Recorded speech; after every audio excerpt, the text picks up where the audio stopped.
For people that are as important to the setting as the Sjalvolki are, it's interesting to me anyway that I haven't made a video talking about anything about them besides the This is Godherja video that I made months ago at this point. Today I'd like to discuss the Sjalvolki Faiths, although unlike my other videos where I normally script these pretty heavily, I mean I script them down to the last letter and I pretty much just read word for word everything on the page. This one I'm more or less going to be ad-libbing and just reading off of what the descriptions themselves say. I feel like I partially succumb to bias when I'm writing these scripts, inevitably, and sometimes I get things a little confused. I don't know how well this is going to work. This may be the only time I ever try this, but I figured we might as well talk about the Sjalvolki, and I want to have a caveat that I'm also going to be talking about the Partic faith as well. There's only the one Partic faith in the Partic faith system. There is just the Partics, and the Partics are integral to the Sjalvolki anyway. They're the druid caste. However, they're technically a separate entity. They revere their wisdom, but they're also like, I don't know how to feel about you. So that is, those are the faiths we're going to talk about. There are 6 subfaiths of the Sjalvolki faith, and then there's the Partic faith. So we'll be talking about 7 different faiths today. The Sjalvolki, or strong folk in their tongue, consider themselves to be those who still follow the teachings of Velos, the great hunter. We'll talk about Velos more in a second. They praise the hunt and consider it to be a key tenet of their faith, though this is also coupled with communing with nature and responsibility in their actions. The gods showed them favor by appointing them as stewards of the world, yes, but they shall likely not receive such generosity again if they squander it. Thus, they feel the need to sometimes take up arms against the truly evil and egregious, so as to keep the rest of existence safe. Now, that's the overview of the Sjalvolki. So if we jump into the main faith, and now if you keep this in mind, of the 6 Sjalvolki faiths, there is mostly one unified faith. It's the Sjalvolki faith, right? It's an unreformed faith system. It has no religious leader, no head of faith. There's no orthodoxy, as it were. Technically, there are rites, and that's what 4 of the faiths on here are. Those are pretty much organized Sjalvolki faiths. Those happen after Senwar's death during the Rite Wars. We'll talk about that in a second here. But the Sjalvolki faith itself has the main tenets of ancestor worship, warmonger, and the Sjalvolki hunt, with calm, bravery, justice, or justness, hunters, because they're great hunters, and poets, with sins of laziness, cravenness, and arbitrariness. It is a male-dominated faith who considers their tenets to be righteous. It is also theocratic, which means that they have a set group of priests who uphold the religious doctrine, and pilgrimage is encouraged. Now, ancestor worship, pretty self-explanatory. In-game, it just means prestige from level of splendor for newborns is increased. It also is increased by getting married and other things. Close family is also has a higher opinion of use by 5. Our ancestors watch over us from beyond the grave, guiding us and showing us the way forward. For this, we must respect and honor them. We've talked about ancestor worship before. It's also pretty self-explanatory. They honor their ancestors. Warmongers, at peace opinion instead of offensive war opinion, is reversed. So essentially, people will be angry with you when you don't go to war, and they'll be happy with you when you're at war. This helps if you want to be a conquesting people, but it does sort of get in the way if you want to chill out for a minute, which kind of sucks. You do get a conquest casus belli against neighboring rulers. You can also get higher casus bellis depending on your prestigious, how much prestige you have. Faith and war go hand in hand. One who refuses to fight in the name of the divine cannot be called a true believer. Basically, the Sjalvolki believe that to be a Sjalvolki is to conquer, to subjugate other people, and to make your lands Sjalvolki, essentially. They don't have a head of faith, so this doesn't really count, but also in Warmonger, if you have a head of faith, they can organize great holy wars. They're basically like crusades, essentially. Now, the Sjalvolki hunt is the unique one to them. They can go on monster hunts. They can go to other zones to hunt, which is something unique to them. They can seek legendary game. They prestige and vassal opinion penalty after 5 years if you don't go on a hunt. So hunting is a virtue, and being craven is a sin because of this. Velos was a hunter. Velos is the god. We're going to talk about him right after this, and so are we. Only through hunting the strongest remnants of the legions of Peklon may we prove to the gods that we remain loyal to the cause and prove our worth as warriors. All right. Velos, according to myth, it was Velos who first felt the light of the Middle Realm. He was elected leader of the expedition by his siblings, who too were eager to leave Prohin's halls. We'll have to talk about Prohin next, and quickly took up the mantle of chief god. To the Sjalvolki, Velos is a paternal figure who embodies the qualities which they value most: bravery, honesty, and confidence. More than a mere hunting god, Velos is the guardian and protector of his people, his name evoked before honored duels, coronations, or hunts in equal reverence. Perhaps his greatest achievement was the creation of the first bow from the stolen hair of a sky god, knowledge which he granted mankind for their service in the war. Now, Prohin, where Velos come from, it is austere Prohin who weaves and cuts our fates according to the Sjalvolki. With his wife Marma, Prohin is a person. Interesting. He fathered the gods. Okay, so he's the father of the gods. Velos, Pequon, Pekilio, Varpalis, Zamistra, and Ureha, but instead of searching for new lands with his children, he traveled further underground below the halls in which souls go to rest. He is absent in most Sjalvolki legend due to his seclusion, but when he does appear, he is described as a blind hermit, his skin as pale as chalk, with hair that reaches his feet. Due to his enigmatic power within Sjalvolki mythology, some consider him to be their true chief god, most notably the Grulokin, who dedicate various rituals and festivals to the old weaver. Interesting.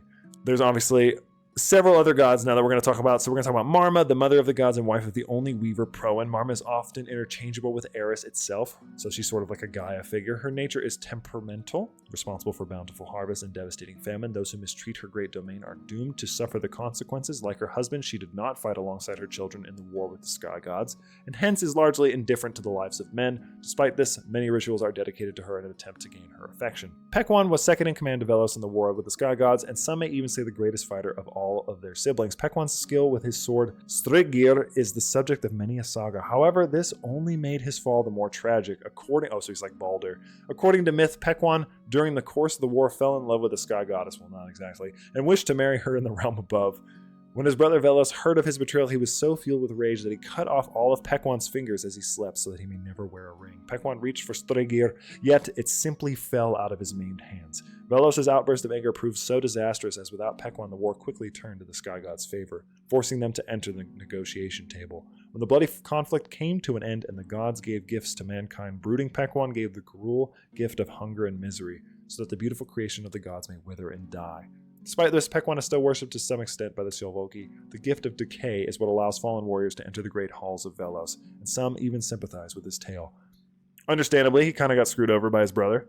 Pekilo, blinded in the war with sky gods, Pekilo dedicated himself to the pursuit of knowledge. The raven Norus, who knows of all events that has transpired since the dawn of time, whispers into his left ear. Meanwhile, in his right ear whispers the owl Nora, who knows all that is yet to come.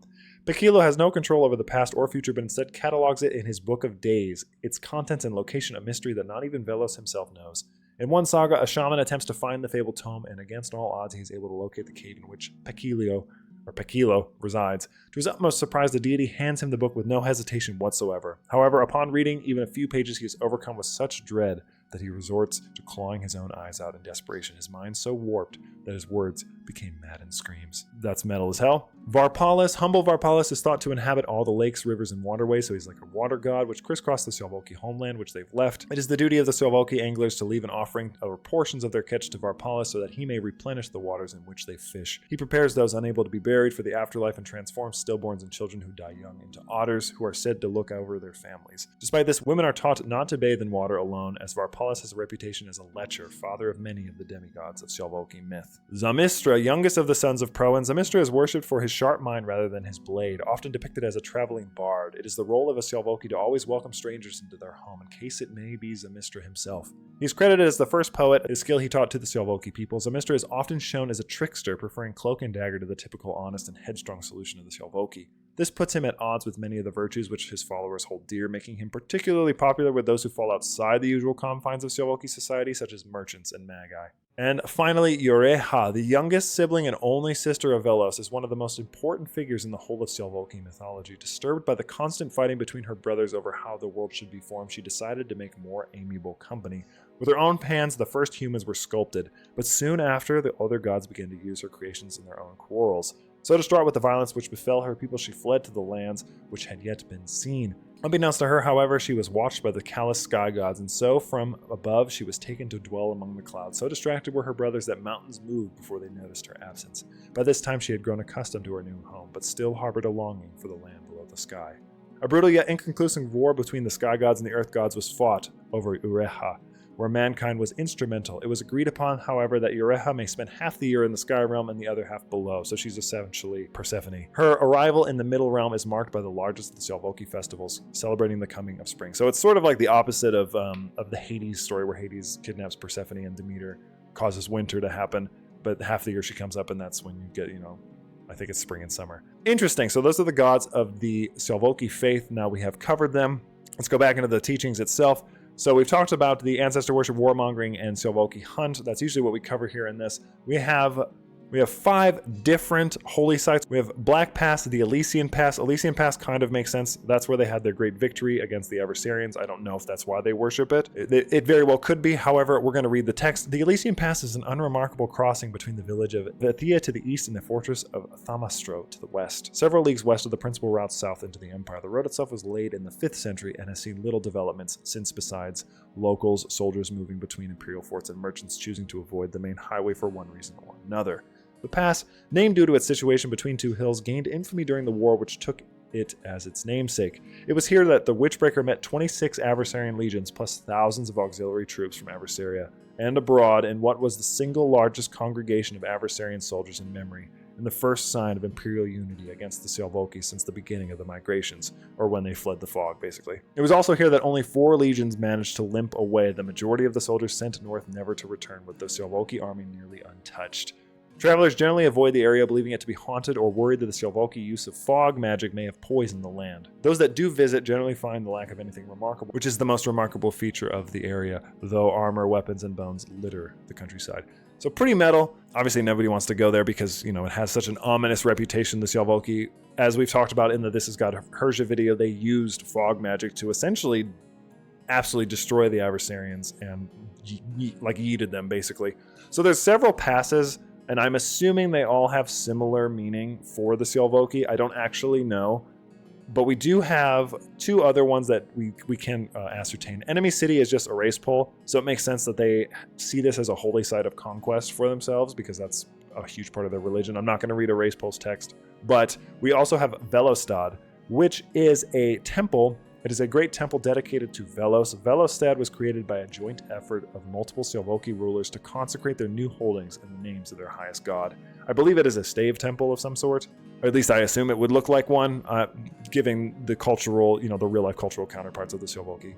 Built upon an ancient temple, okay, so it's already been there, predating even Adversarian rule, the most notable feature of the temple, besides its, by Sjalvolki standards, massive construction, is the Grenlit. When the moon, or what's left of it, is at its fullest, a bright light shines from a column in the ancient site and beams towards a matching one upon the mysterious shrine in the center of Lake Migradar. While nobody has ever divined the purpose or found anything interesting at the ancient site under Velostad or Migrador, it is still a striking thing to witness and is seen as a divine symbol by the seers who now inhabit the halls. So those are the holy sites of the Sjalvolki.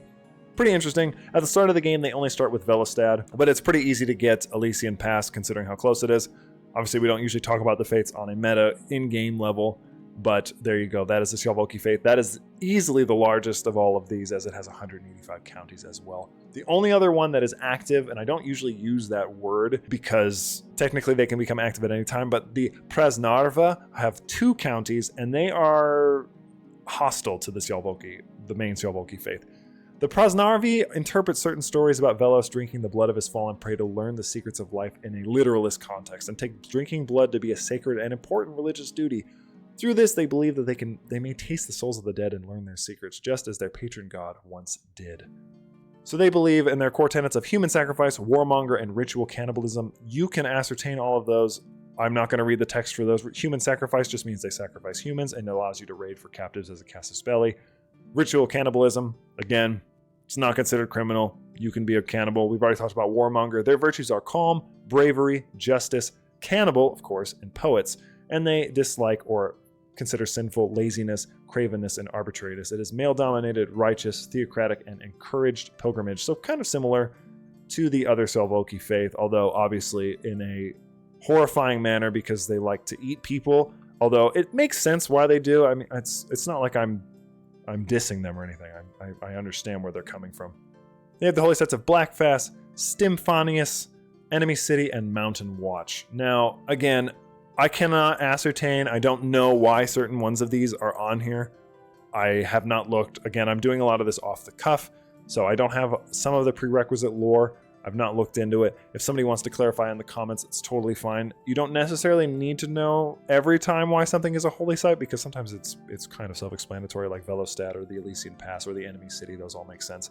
But that is it for those ones. Now, we have to jump into the Rite faiths. So we have the Ares Poier Rite, Velos Grave Rite, Chrona Rite, and the Eastern Rite. Now, all of these are significantly different, not in terms of holy sites, except for the Eastern Rite, which, because of its proximity to Iranoi. It has different holy sites like Aesopolia and one of the citadels of Kazmez, and Sexy, which is literally the name, is one of the holy sites. Aesopolia, of course, being the former capital of Erasepol, and then the other one just being a citadel. We're going to talk about those in order in a moment, but first I would like to jump, since we're in the middle of the video, I want to jump to the Partic faiths, because I want to talk about them before we talk about a faith that is technically not active, since the Partics are active.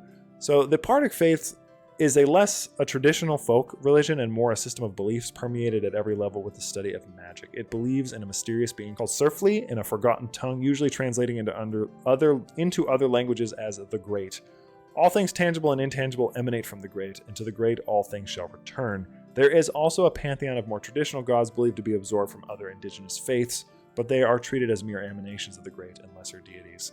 Existence can be divided into two spheres, the known world of the body and the felt world of the soul. The felt world coexists within and without the known world, and through careful meditation one may peer through the body into the soul and draw on power from the felt world. This is what the Particians consider magic. So they basically consider the realm of the divine to be magical. There you go. They believe in the holy tenets of esotericism, ancestor worship, and ritual celebrations. Their core virtues are temperance, zealousness, fickleness, interesting, and wisdom, or being a wise man. They think gluttonousness, cynicalism, and stubbornness are sins. They are male-dominated. They have a righteous doctrine. They are theocratic, of course, and they encourage pilgrimages. Now, esotericism, it gives you the option in game. The purpose is that you can get wise man. Wise man is a virtue, so of course they have that. The great mysteries of the divine may be beyond mortal comprehension, but that is not an excuse for ignorance. The very existence compels us to seek knowledge and understanding of the world around us. That is that. We've talked about ancestor worship and ritual celebrations. Basically is that if you do a feast, you get piety, and you have a higher Partic, I don't know how you would say it, opinion in game. There are currently 13 counties, and they have several holy sites, which several of them also have text, so we're going to be reading those. So the first one is Inbi. So if we zoomed in on that, we get to the Grod Kruprag, which hewn into the northern face of the Black Mountains. The Grod Krupman is the formidable fortress estate of the Ceridian warlord. He's got a long name, I'm not going to read it. Intending to use the site as the imperial center of his empire in the north, Gruderbach spared no expense in the fortress's construction, resulting in a castle nigh impregnable through conventional means. Unfortunately, these defenses proved ineffective against espionage, and adversary forces were able to assassinate Gruderbach with his own keep in the final days of the Black Mountain War. The lack of a siege resulted in the fortress being left largely untouched, and it remains a powerful bulwark for any lord that shelters within. So that is one of the holy sites. The second holy site is Coria, which I don't know what it is, but it lies deep within the Maicrata, so perhaps referencing their time when they raided the Maicrata. It's totally possible.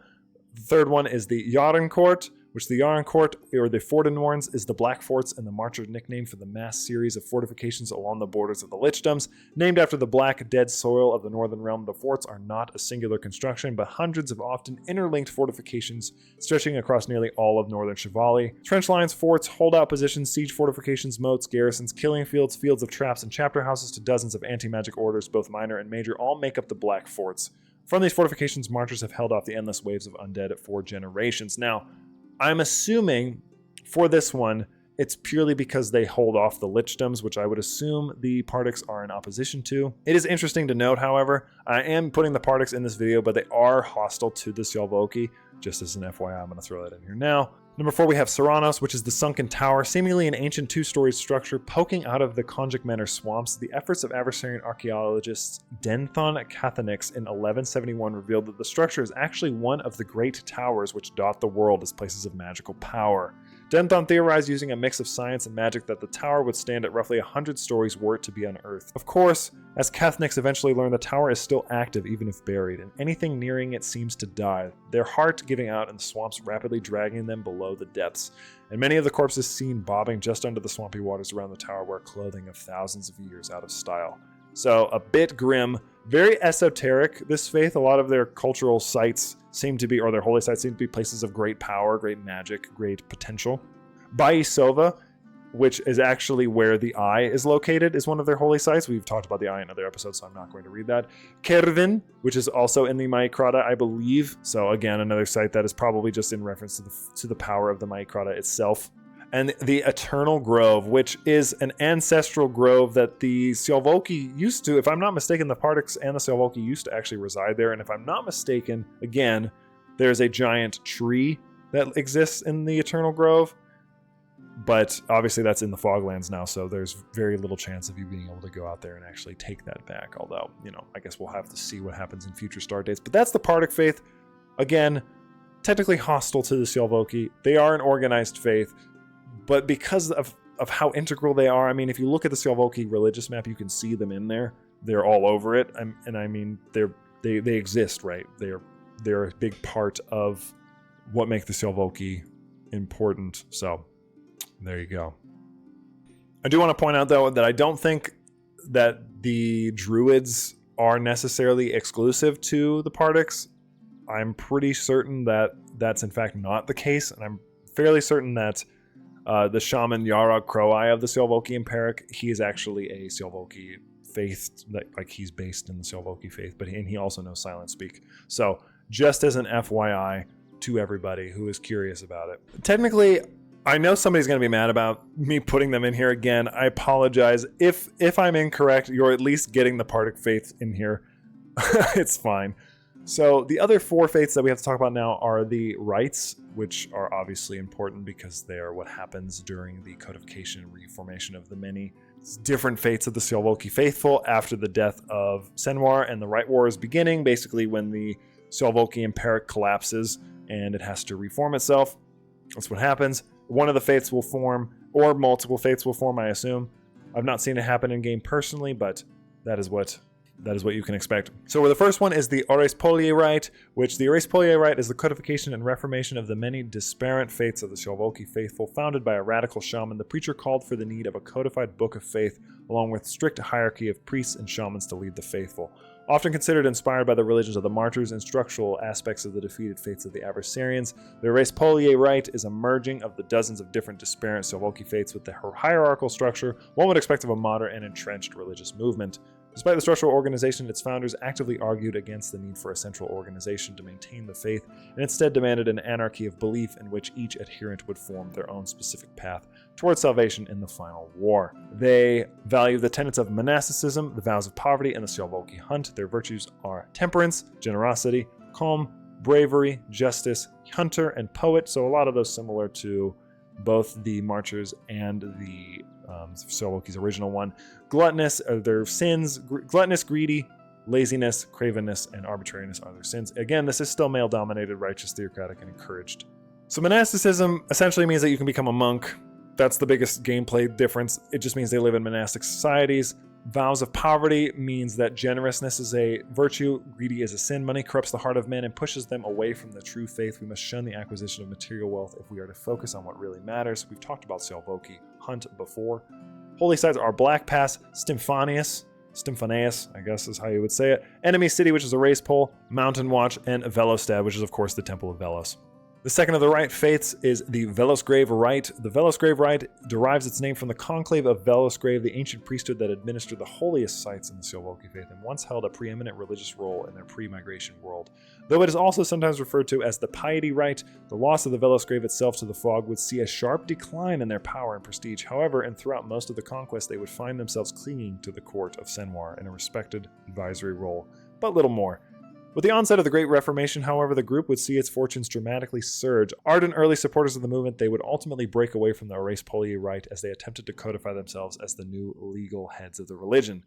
Though most other rites at least nominally recognize the prestige and venerable nature of the Velosgrave conclave, they claim that their position of preeminence is either merely symbolic or subordinate to another institution, such as the Holy Kingdom or the chrona rite. So apparently, and I'm learning this as we go, because again, I write a script for this, and then I talk these talks. So this is me sort of working it out with you in the video. That's fun, right? The rites apparently can form simultaneously and in parallel to each other, and this one almost being subjugated or subordinate to the chrona rite, which we're going to talk about next, of course. They have the tenets of armed pilgrimages, monasticism, and the Sjalvolki hunt. Temperance, calm, bravery, justice, hunt, and poets are their virtues, with gluttonous, lazy, craven, arbitrary as their sins. They have the same doctrines, actually have fundamentalist, which means that they take their word literally. So that is a bit different.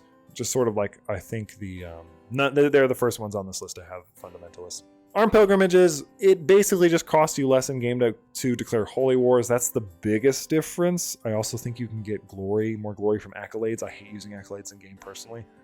basically it's a remnant of like a crusading culture where people travel across the world to holy sites and will take up the sword to keep them safe.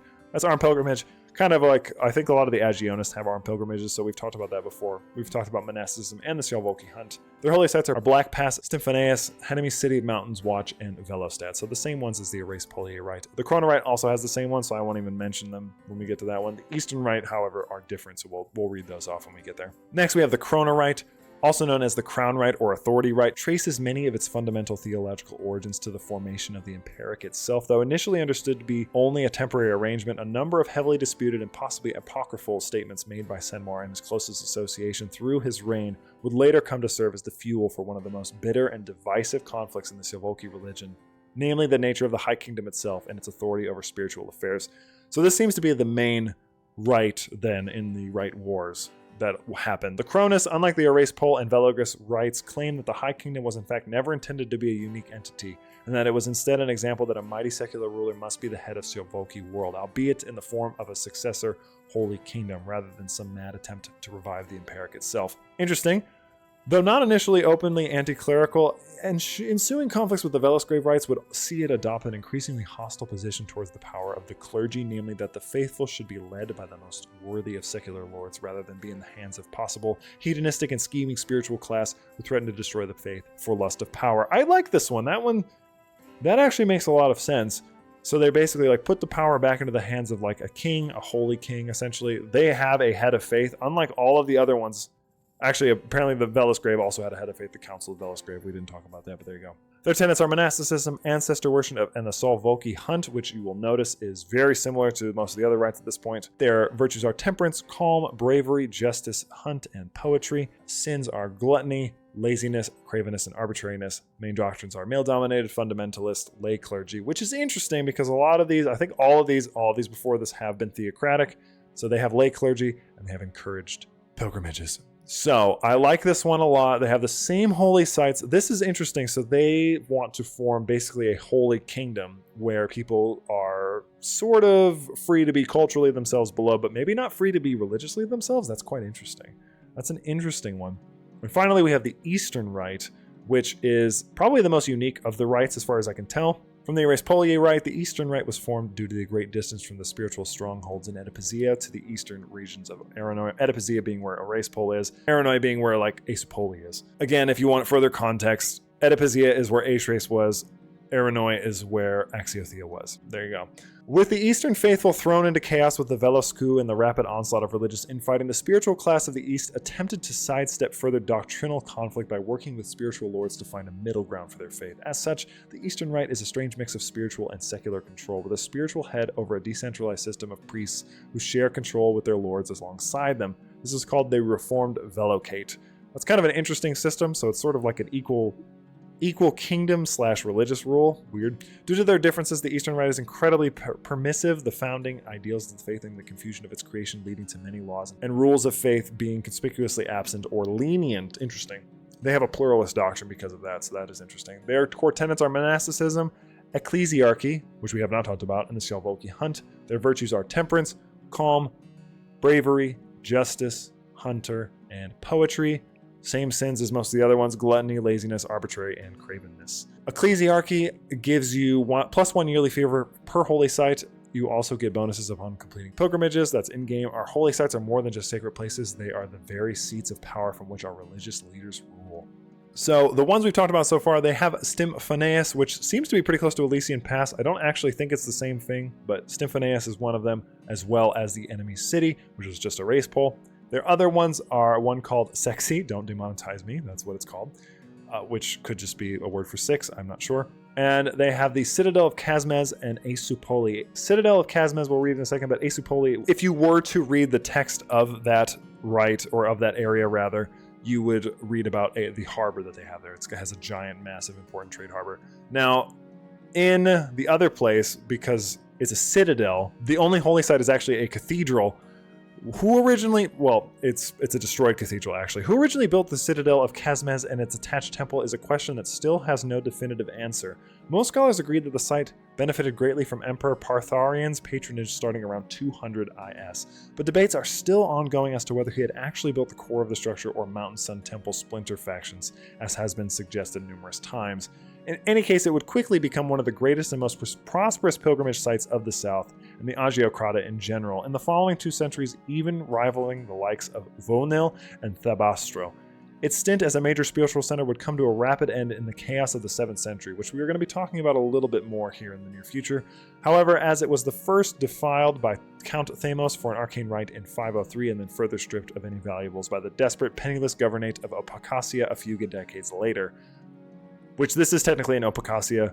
It's close to Aesopoli, but it's not an Aranoi, just a fun fact. By the end of the crisis, it was but a fire-gutted ruin, and due to the general economic decline of the region, it was largely abandoned to its fate. In 1147, reconstruction of the building was planned, but was met with delay upon delay until it finally began in 1184. Of course, this brief bout of optimism was soon dispelled as Adversaria descended into the imperial civil war between Aethrace and Axiothea, and the site abandoned yet again, its restoration half finished. So it's essentially a citadel with a giant cathedral next to it, which is interesting. They essentially have abandoned the old Sjalvolki holy sites and now just worship purely former Adversarian runs, however they consider themselves to be Sjalvolki in nature. And that is it. That is all of the faiths. There's only, again, the 6 of them and the Partics. Again, don't be mad at me for putting the Partics in here. I really wanted to include them as well because they are sort of like the Druids, or as far as I understand, they're the Druid like culture, the Druid faith. So I think it's important to include them considering the importance of Druids, even though it's not exclusively Partics who are magical in Sjalvolki society. But still, there you go. I hope that you enjoyed this one. I hope you enjoyed this off-the-cuff nature. I don't know, again, if I'm going to do this sort of thing again. It's a lot more nerve-wracking because I'm like stressing about what to say, but I feel like I don't have to constantly ask somebody for a clarification. Some of the holy sites I am curious about. If you have context on that, feel free to add it. I think what we're presented with in lore is enough personally, but I am curious to hear, or in game rather, is enough personally, but I am curious to hear what other people can, contribute as well and provide for us. But that is going to be it for me. Thank you guys so much for watching. If you like this sort of thing, if you like this video, make sure you like, comment, subscribe. It lets me and YouTube know you like this sort of content and you'd like to see more of it. If you like my channel and you like my content, consider becoming a channel member. We have 2 membership tiers. We have Squires and Knights. You can see the benefits for those in the Join tab. There's a few of them. And yeah, that's it for me. I'm Sol. This has been the Sjalvolki Faiths, and I will happily see you in the next one. I don't know how many more Faith videos I'm going to do here for Godherja. We've covered a lot. I do want to talk about the Agiocratan Faiths, and I do want to talk about Wardenism, and maybe the ancient religions, but beyond that, I think I may pump the brakes a little bit. If I get enough requests from people to maybe do another one, like maybe the Redlands or the Island Cults, we'll think about it. But I think we're starting to get to the end of these Faith videos, but thank you again, and I'll see you.